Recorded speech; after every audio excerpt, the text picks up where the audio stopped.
Lindsay Foster, or known as Lindsay Spellman, which is my stage name.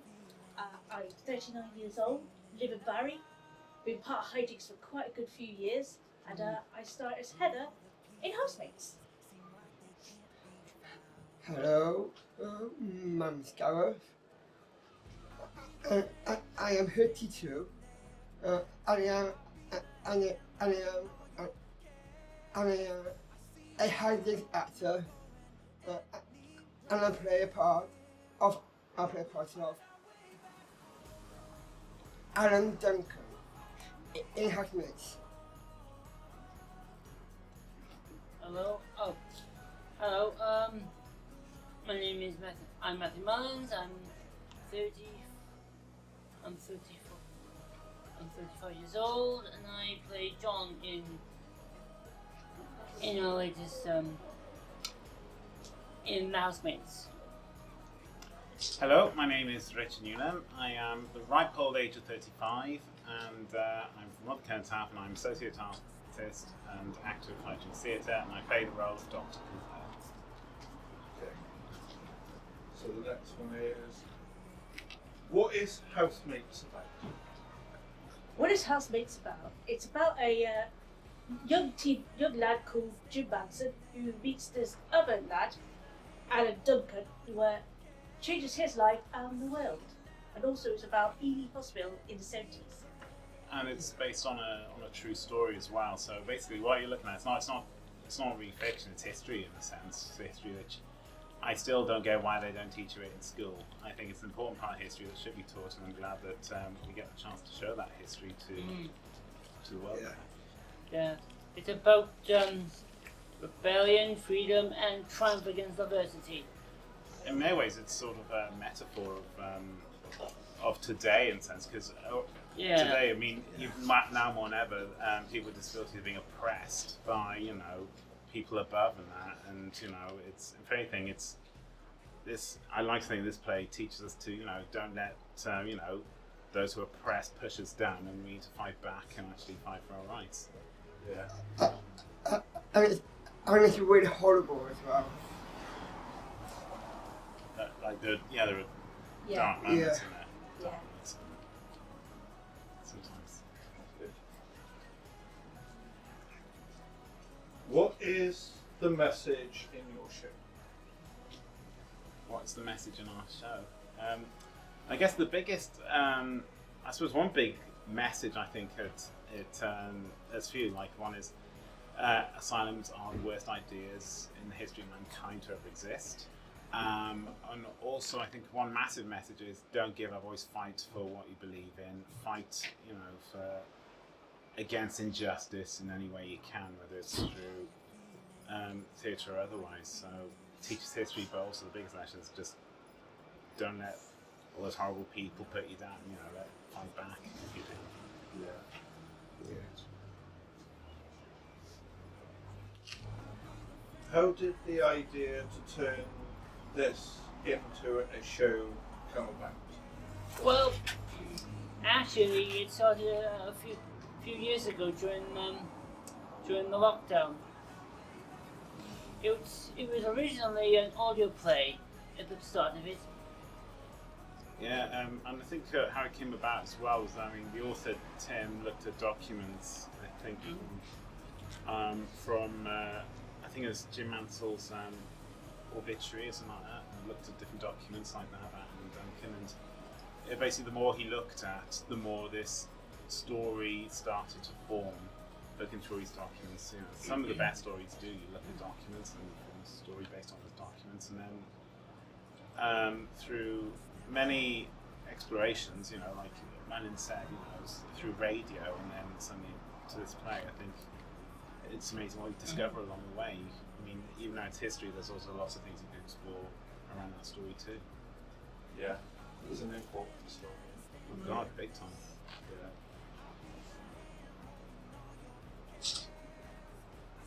How does the music bring the story to the real story to life?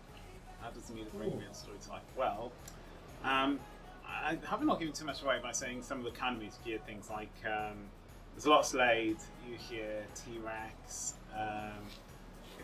it's some Queen, yeah, so many things. So I guess it gives a taste of the era, the genre, and also, and some of the cases, like things like say the sense of rebellion, you know, so it's, like rebellion is mentioned a few times here, and it does give that sense of rebellion to stand up to the oppressors, as it were. Yeah. And also, I get to play almost drums myself. And when I come on, my last outfit, yeah, I wear my last outfit. I think I go on with my last outfit on. I think I dress up as Alton when I go on. Yeah, that's kind of a vibe in a way. Yeah. And then afterwards, I go on with drums. And then I think I play Slade. I think my song is good. Come on, feel the noise. Come on, feel the noise. Yeah. And that song is my favourite. Yeah, that's just your best playing drums. Yeah. Anyway, Is playing the drums a big hobby outside Uh, of the show for you? It has, yes. Okay. I love playing drums. Yeah. I think I started playing drums when I was 11. I played drums. I played drums in school. I did it again in college. And I used to have drum lessons before. And now I can do it. It's great. Yeah. What reactions have you had to the show? Ooh, what reactions have we had to the show? Oh, We've had laughing, crying, yeah. internal enjoyment, stoic enjoyment. I mean, they don't always get up and clap and all that. They just like sit there, kind of like that. But then you get the real good ones who clearly appreciate the 70s music, I think like Tina Turner. And they're like, oh, come on, play it wrong. Heart of Glass by Blondie is a quite popular. We get that really rare And occasion. and And they're like, also, hold on, I'm finished. And you can get, they go up and they all sing along. Okay, now you go. and one of my favourite songs is by Tina Turner. I'm the song is called Proud Mary, and I really like that song. Yeah. I think on an audience perspective, I think maybe actually like laughter. There's definitely laughter. There's definitely. I mean, there's one scene. I won't go into what it is, but there's one scene where like it really tugs the heartstrings. It's so emotional. But also some audience reactions which have mad. Like I think one show had 3 standing ovations all in one show. I think 2 of them were before the show even ended. But it's just like it was. It just shows how popular it is, and it feels like the lesson and the history that comes through it really does stick through with the audience. How do you feel about doing an emotional, important story? Stoked, happy, reveling in the audience. You know, if you have a good audience, you can feed off it. I don't know. But I feel like as well. I think when you think of the spirits of the people involved, like Alan Dunk and Jim Manson, what they fought to achieve, I like to feel like we're sort of empowering that message still, just by doing that with this play. Yeah. The story's one of the strongest. Is one of the strongest things about this production was the story, and it's really hits the nail on the head there on what it's trying to get across. And I like the fact that we're part of that project that does get that message across. Fabulous. Can you tell us where you are performing next, and will there be any more tours? I think we're going down to Medford Haven next. yeah.